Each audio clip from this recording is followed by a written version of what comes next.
Well, Betty, we're looking right now. You're seeing the sign at the entrance of what was the Saffron Banquet Hall. There's a grand opening sign right underneath that sign. And as we pan up now, you'll see what remains of that building. And it has been leveled by an early morning explosion. First call came in at about 2 o'clock this morning of a huge explosion in this building. As you can see, it has been reduced to rubble.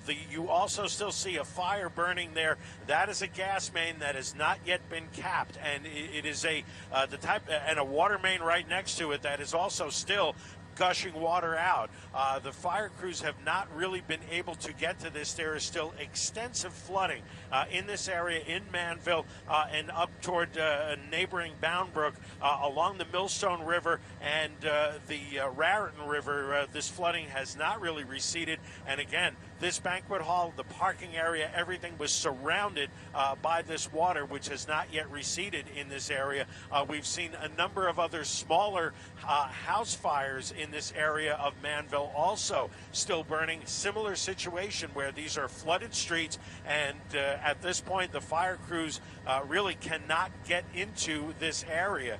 So it has been a very tough morning, again, very reminiscent of a situation about 20 years ago or so, back in 1999 after Hurricane Floyd and the devastation that was wrought in this area back then. And we are seeing similar scenes of that this morning, and again, still active scenes, many local street closings. We also still have some of the exits off of Route 287 closed down, Lincoln Avenue, Weston Canal Road, South and North Main Street, in through this entire area still remaining shut down. And we are live over Manville, New Jersey. I'm Tom Kaminsky in Air 11. Betty and Dan, back to you in studio. Tom, can you stay with us for just a moment? Because in watching that, we're seeing multiple problems on top of each other. You've got the fire at the restaurant, but then you had that house fire we've been watching burn for about an hour now, and it seems like that house has been burned to the ground. I can't even begin to imagine what the homeowners are feeling like right now, because there are no emergency crews around there, and to watch your home just burn.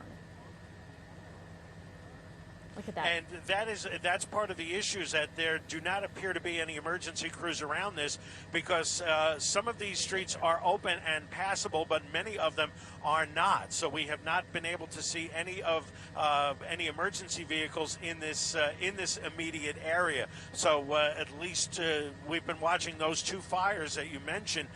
They are in the area. The other issue is going to be just trying to get any utility crews to get this turned off. Now you see where that fire is toward the top right corner. You go down that street and it is still completely washed out, completely flooded out. The banks of the Millstone River and the Raritan River have not yet are still breached in this area. So again, it is very difficult to even have emergency crews in this immediate area. So we're going to be keeping a close eye on this whole stretch.